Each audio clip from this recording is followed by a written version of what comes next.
నమస్కారం ETV news కు స్వాగతం ముందుగా ముఖ్యాంశాలు తెలంగాణలో వాగులు వంకల్లో కొనసాగుతున్న వరద ఉధృతి వేర్వేరు జిల్లాల్లో గ్రామాలకు నిలిచిపోయిన రాకపోకలు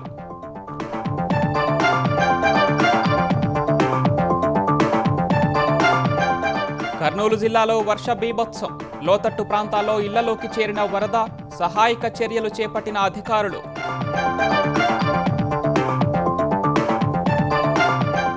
ఏపీలో Delhi national school of drama తరహా క్యాంపస్ సీఎం చంద్రబాబుతో చర్చిస్తానని వెల్లడించిన పవన్ కళ్యాణ్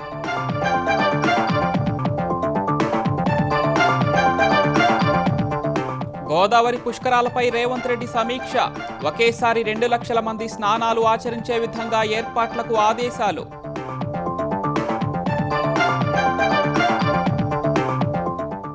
భారీ వర్ష సూచనతో ఈ నెల 15న కామారెడ్డి సభ వాయిదా వేసిన టీపీసీసీ త్వరలోనే బీసీ డిక్లరేషన్ విజయోత్సవ ర్యాలీపై నిర్ణయం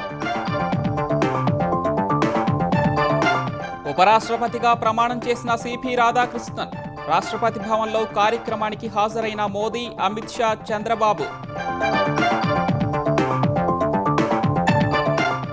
అమెరికా టెక్సాస్లో భారత సంతతి వ్యక్తి హత్య కర్ణాటక వాసి చంద్రనాగమల్లయ్యను చంపిన సహ ఉద్యోగి నిందితుడి అరెస్ట్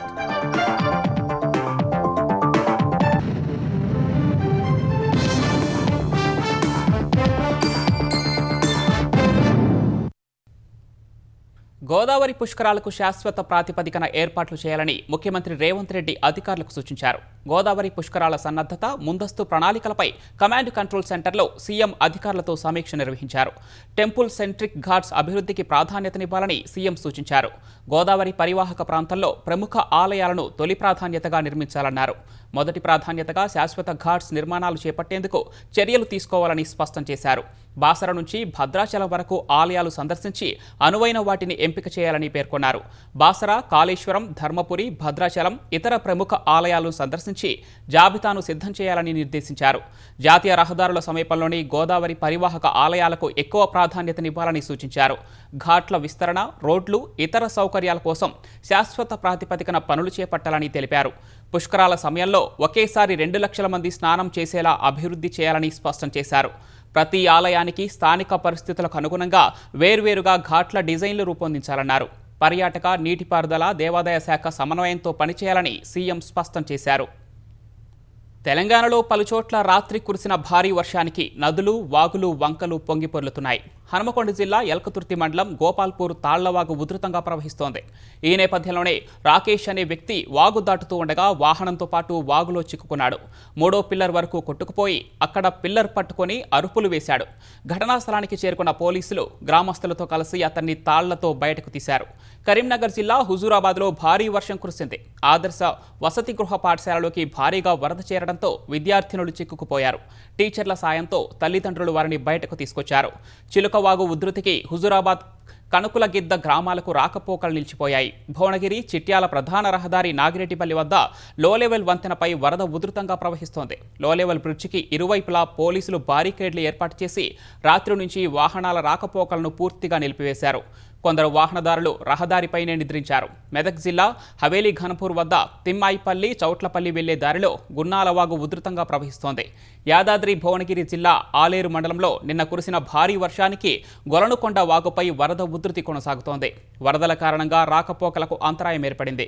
ఆలేరులోని లోతట్టు ప్రాంతాలు జలమయమయ్యాయి. ఇళ్లలోకి వరద చేరగా ప్రజలు తీవ్ర ఇబ్బందులు ఎదుర్కొన్నారు. వరద ప్రభావిత ప్రాంతాల్లో మున్సిపల్ సిబ్బంది సహాయక చర్యలు చేపట్టారు. కర్నూలు జిల్లాలో భారీ వర్షం బీభత్సం సృష్టించింది. ఆధోనిలో 3 రోజులుగా కురుస్తున్న ఎడతెరిపిలేని వానలకు వాగులు, వంకలు పొంగిపొర్లుతున్నాయి. సుమారు 86.8 మిల్లీమీటర్ల వర్షపాతం నమోదైనట్లు అధికారులు తెలిపారు. భారీ వర్షంతో రామజల చెరువులోకి వరద నీరు పోటెత్తగా లోతట్టు ప్రాంతాల్లోని ఇళ్లలోకి నీరు చేరింది. సహాయక చర్యలు చేపడుతున్నామని మున్సిపల్ కమిషనర్ కృష్ణ తెలిపారు. బసాపురంలోని వాగు ఉధృతికి రాకపోకలు నిలిచిపోయాయి. వాగు దగ్గర ఆగిన ఉపాధ్యాయులు, సచివాలయ సిబ్బందిని స్థానికులు ట్రాక్టర్ల ద్వారా సురక్షితంగా గ్రామంలోకి చేర్చారు. అధికారులు స్పందించి వాగు వద్ద వంతెన నిర్మించాలని గ్రామస్తులు కోరుతున్నారు.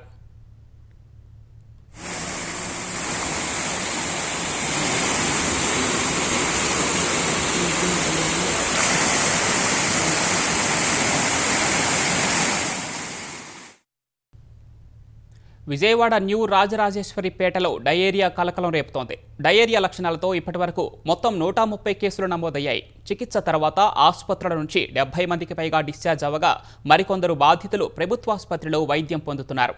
న్యూ రాజరాజేశ్వరిపేటలో డయేరియా ప్రబలకుండా అధికార యంత్రాంగం జాగ్రత్తలు తీసుకుంటోంది. కాల్వల్లో బ్లీచింగ్ చల్లారు. బాధితులకు వైద్య సాయం అందించేందుకు స్థానిక హైస్కూల్లో వైద్య శిబిరం ఏర్పాటు చేశారు.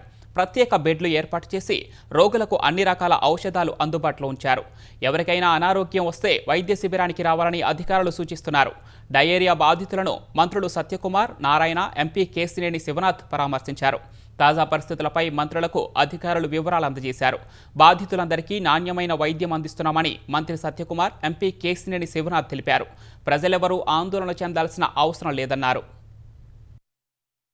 గత 4 రోజులుగా డయేరియల్ కేసెస్ రావడం, వాటిని మొదట్లోనే గుర్తించి జిల్లా కలెక్టర్ని, అదేవిధంగా సంబంధిత వైద్య శాఖ అధికారులను, డిఎంహెచ్ఓని అప్రమత్తం చేయడం, ఇక్కడ స్కూల్లో ఒక క్యాంపును నిర్వహిస్తూ నాణ్యమైన వైద్య సేవలను అందించే ప్రయత్నం ప్రభుత్వం చేస్తూ ఉంది. అయితే గత 4 రోజులుగా హౌస్ టు హౌస్ సర్వేలెన్స్ చేయడం, ప్రజల్లో అవగాహన కలిగించే ప్రయత్నం చేయడం, అంటే ప్రివెంటివ్ మెజర్స్ కూడా తీసుకోవడం జరుగుతూ ఉంది. కానీ ఆందోళన చెందాల్సిన అవసరం లేదు. యంత్రాంగం అప్రమత్తంగా ఉంది. కానీ కొన్ని వదంతులు అక్కడక్కడ ఎవరో మరణించినట్టుగా అటువంటి వస్తున్నాయి. ఒక్కటి కూడా మార్టాలిటీ కేసు లేదు. అయితే వీటిని అనేక రకాల వాటర్ శాంపిల్స్ ని, స్టూల్ ని కూడా శాంపిల్స్ తీసుకోవడం, పరీక్షల కోసం పంపడం జరిగింది. మొదటి విడత జరిగిన వాటిల్లో అన్ని కూడా నెగిటివ్ వచ్చాయి. రెండో విడత కూడా మళ్ళీ పంపడం జరిగింది. బ్యాక్టీరియాలజికల్, బయోలాజికల్, మైక్రోబియల్ టెస్ట్ల కోసం పంపించడం జరిగింది. ఇవాళ రిపోర్ట్లు వచ్చిన తర్వాత వీటి మీద ఒక నిర్ణయం తీసుకుని దానికి తగిన విధంగా జాగ్రత్తలు తీసుకుంటాం. భవిష్యత్తులో కూడా ఇటువంటి పరిణామాలు మళ్ళీ రాకుండా చూసుకునే జాగ్రత్తలు కూడా తీసుకుంటాం.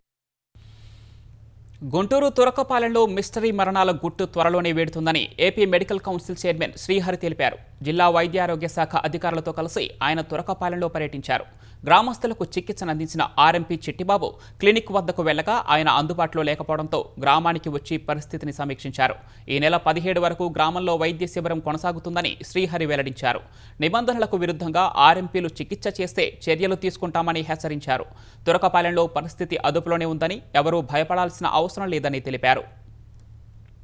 ముఖ్యంగా చూస్తే ఎవరైనా ఆర్ఎంపీలు కానీ వీళ్ళందరూ కూడా ప్రథమ చికిత్స చేయడానికి మాత్రం అర్హులు.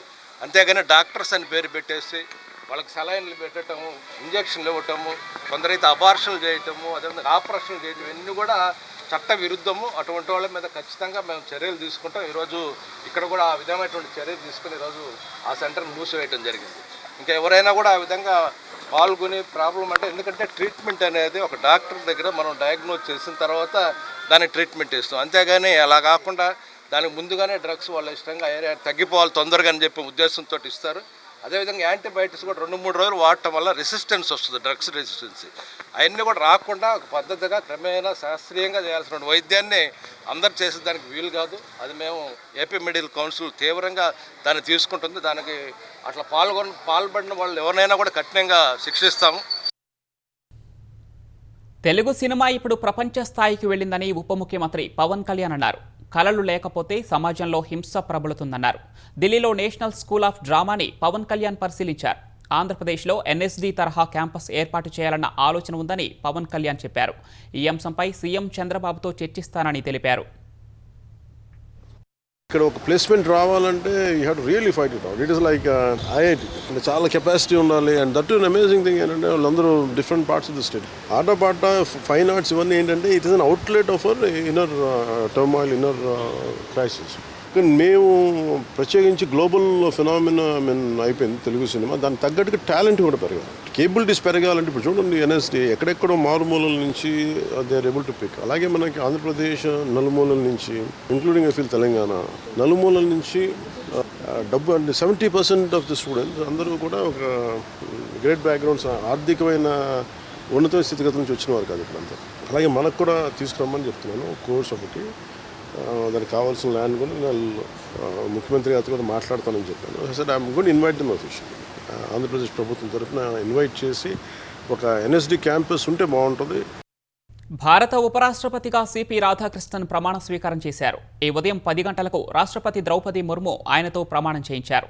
ఈ కార్యక్రమానికి ప్రధాని నరేంద్ర మోదీ, కేంద్ర హోంమంత్రి అమిత్ షా, కేంద్ర మంత్రులు, మాజీ ఉపరాష్ట్రపతులు Jagdeep Dhankhar, Venkaiah Naidu, AP governor Abdul Nazeer, AP CM Chandrababu తదితరులు హాజరయ్యారు. ప్రమాణ స్వీకారం తర్వాత రాజ్ఘాట్కు వెళ్లిన సిపి రాధాకృష్ణన్ జాతిపిత మహాత్మా గాంధీకి పుష్పాంజలి ఘటించారు. తర్వాత కాసేపు అక్కడే కలియ తిరిగారు. జూలై 21న ధన్ఖడ్ ఆకస్మిక రాజీనామాతో ఉపరాష్ట్రపతి ఎన్నిక నిర్వహించగా జస్టిస్ సుదర్శన్ రెడ్డిపై సిపి రాధాకృష్ణన్ 152 ఓట్ల తేడాతో విజయం సాధించారు. ఉపరాష్ట్రపతిగా ఎన్నిక కావడంతో మహారాష్ట్ర గవర్నర్ పదవికి సిపి రాధాకృష్ణన్ రాజీనామా చేసినట్లు రాష్ట్రపతి భవన్ ప్రకటించింది.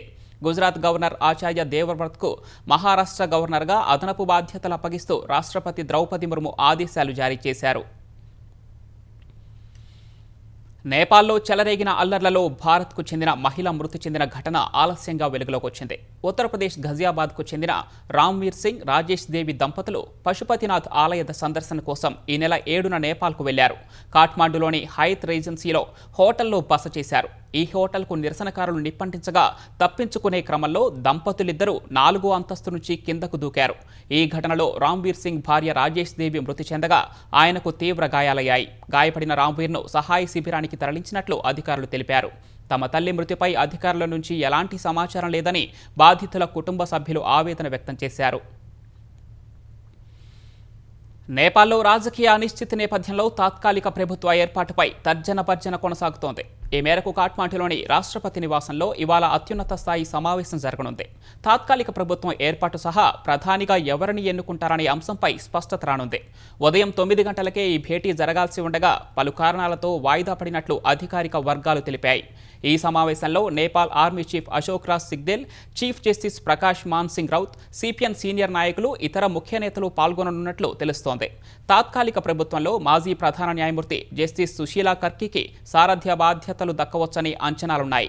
మరోవైపు నేపాల్లో ఇటీవల జంజెడ్ ఉద్యమం సందర్భంగా జరిగిన ఘర్షణల్లో మృతి చెందిన వారి సంఖ్య 51కి పెరిగింది. రాజధాని కాఠ్మండు సహా పలు నగరాలు నేపాల్ ఆర్మీ ఆధీనంలో ఉన్నాయి. మరోసారి ఘర్షణలు చెలరేగకుండా నేపాల్ ఆర్మీ చర్యలు తీసుకుంటోంది.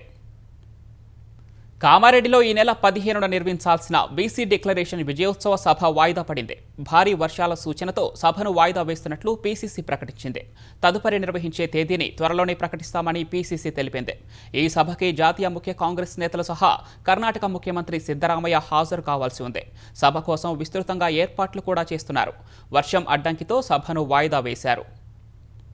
తెలంగాణలో రోజులు గడుస్తున్నా యూరియా కోసం రైతులకు పడిగాపులు తప్పడం లేదు. సిద్దిపేట జిల్లాలోని భూంపల్లి వద్ద జాతీయ రహదారిపై అన్నదాతలు ధర్నా చేపట్టారు.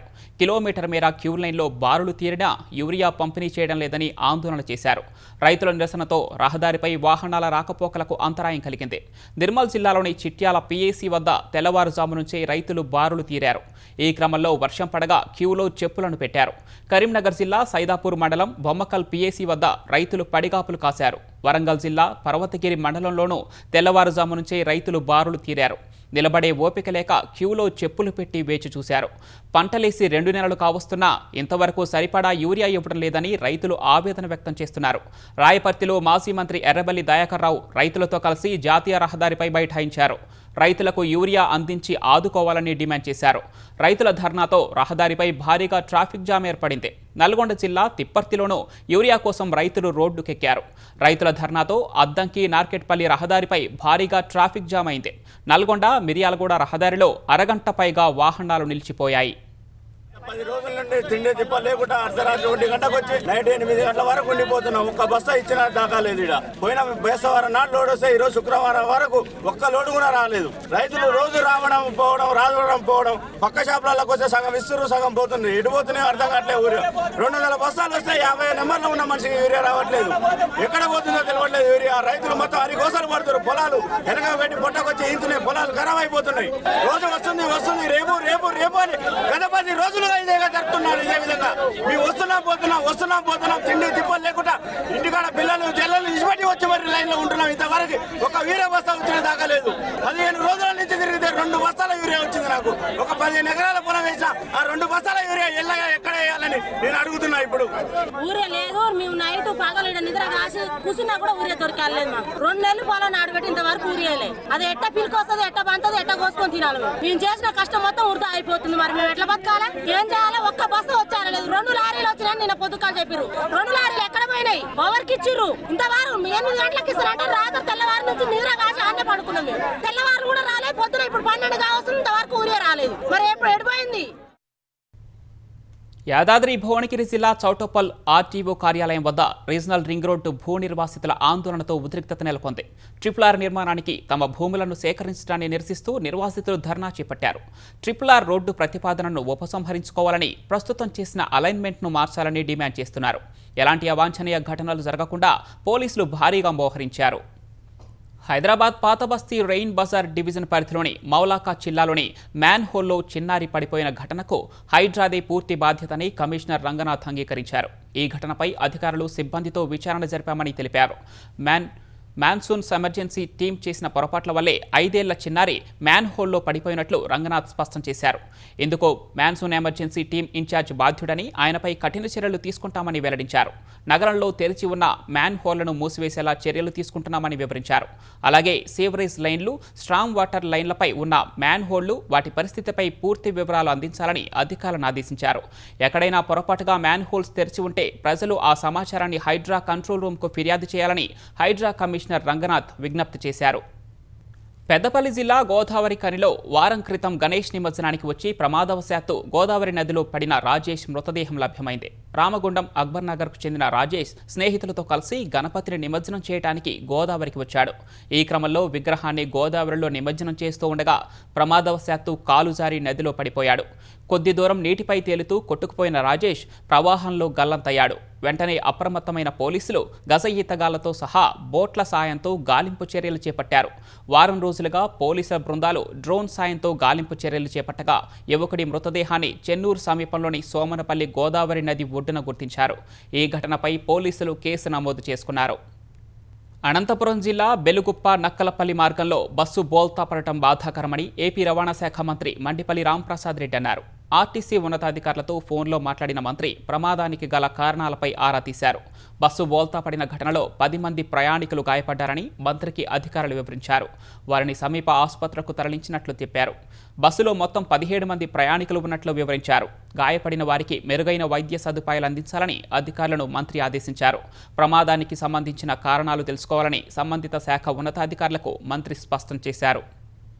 కన్న తల్లిని కొడుకే కిరాతకంగా కడతీర్చిన ఘటన అనకాపల్లి జిల్లా నాథవరం మండలం వైవి పట్టణంలో చోటు చేసుకుంది.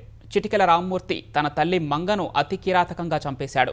నర్సీపట్నం డిఎస్సీ శ్రీనివాసరావు ఘటనా స్థలాన్ని సందర్శించారు. కేసు దర్యాప్తు చేస్తున్నట్లు తెలిపారు. హత్యకు ఆస్తి తగాదాలే కారణమని పోలీసులు అనుమానిస్తున్నారు.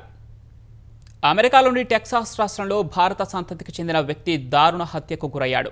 డల్లాస్లోని ఓ హోటల్లో మేనేజర్గా పనిచేస్తున్న 50 ఏళ్ల చంద్రనాగమల్లయ్యను అందులో పనిచేసే వ్యక్తి కత్తితో చంపాడు. దెబ్బతిన్న వాషింగ్ మెషిన్ను వాడొద్దని చెప్పినందుకు ఈ దారుణానికి ఒడిగట్టాడు. నిందితుడితో నేరుగా మాట్లాడకుండా మరో వ్యక్తితో బాధితుడు అనువాదం చేయించడంతో ఒక్కసారిగా లోపలికి వెళ్లి కత్తితో వచ్చి చంపినట్లు ప్రత్యక్ష సాక్షులు తెలిపారు. బాధితుడి భార్య, కుమారుడి ఎదుటనే చంపి తలను మొండె నుంచి వేరు చేశాడు. నాగమల్లయ్యపై నిందితుడు దాడి చేసే క్రమంలో వారు అడ్డుకున్నప్పటికీ వెంటాడి చంపినట్లు తెలుస్తోంది. నిందితుడిని పోలీసులు అదుపులోకి తీసుకున్నారు. అతడిని 37 ఏళ్ల కోబోస్ మార్టినెస్గా గుర్తించారు. నిందితుడికి గతంలో నేర చరిత్ర ఉందని పోలీసులు తెలిపారు. చంద్రనాగమల్లయ్య కర్ణాటకకు చెందిన వ్యక్తి అని వెల్లడించారు.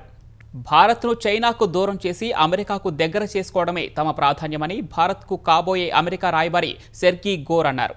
అమెరికా ముడి చమురు, పెట్రోలియం ఉత్పత్తులు, ధృవీకృత సహజ వాయువులకు భారత్ ప్రధాన దిగుమతిదారిగా మారాలని కోరుకుంటున్నట్లు తెలిపారు. ప్రస్తుత భారత్ అమెరికా వాణిజ్య చర్చలు ఆ దిశగానే కొనసాగుతున్నాయని ట్రంప్నకు అత్యంత సన్నిహితుడిగా పేరున్న సెర్గీ గోర్ తెలిపారు. సుంకాలతో సంబంధాలు దెబ్బతిన్న వేళ మళ్లీ ట్రంప్ భారత్ అనుకూల పోస్టులు చేస్తున్న నేపథ్యంలో సెర్గీ గోర్ ఈ వ్యాఖ్యలు చేశారు. అమెరికా మొత్తం జనాభా కంటే భారత్లో మధ్యతరగతి ప్రజలే ఎక్కువన్న ఆయన భారత మార్కెట్ అమెరికాకు అపారమైన అవకాశాలను అందిస్తుందన్నారు.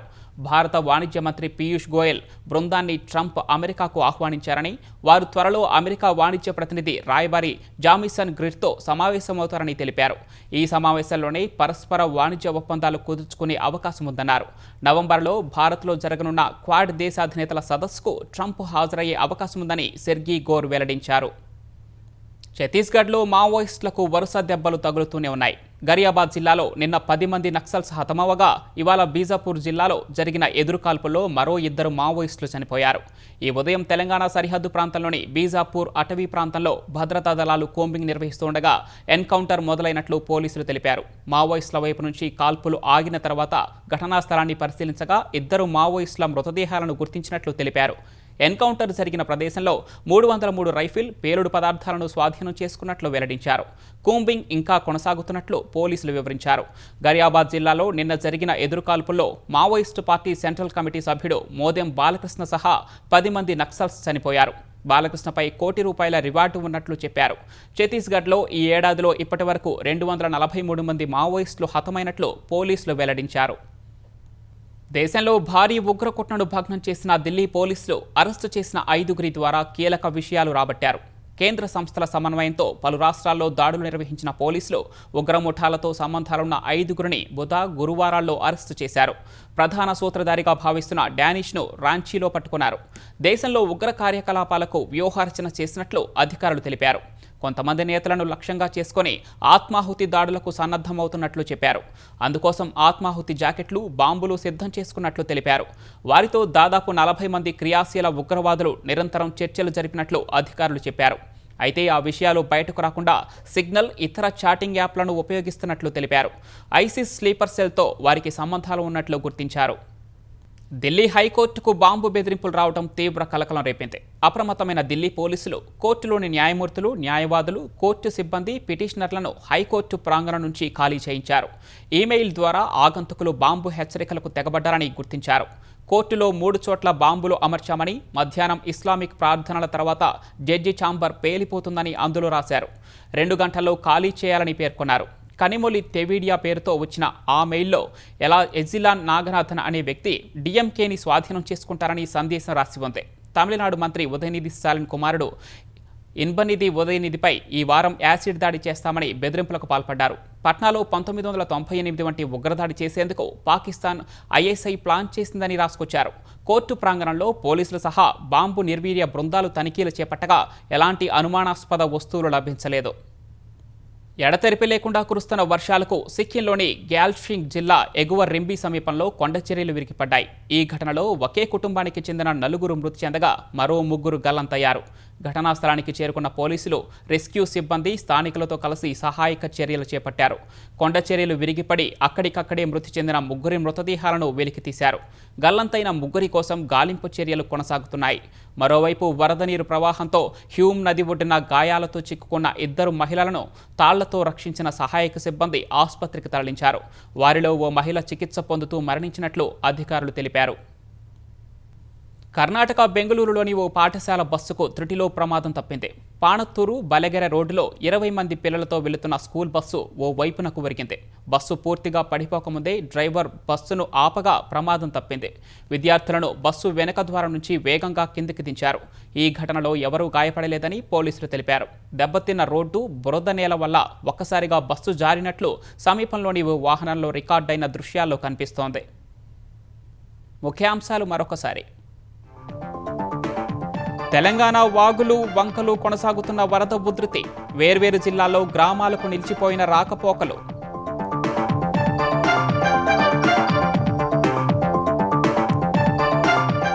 కర్నూలు జిల్లాలో వర్ష బీభత్సం.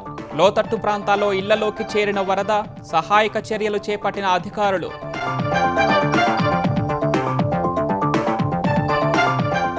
ఏపీలో Delhi national school of drama తరహా క్యాంపస్. సీఎం చంద్రబాబుతో చర్చిస్తానని వెల్లడించిన పవన్ కళ్యాణ్.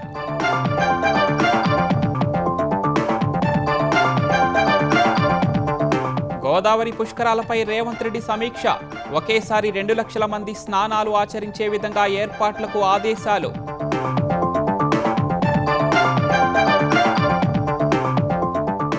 భారీ వర్ష సూచనతో ఈ నెల 15న కామారెడ్డి సభ వాయిదా వేసిన టీపీసీసీ.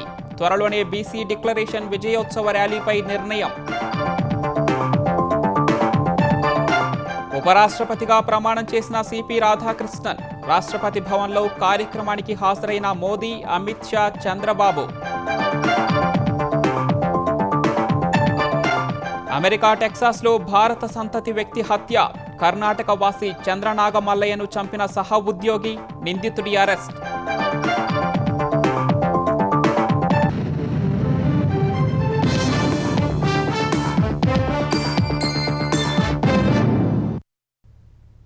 ఈటీవీ న్యూస్ సమాప్తం. నమస్కారం.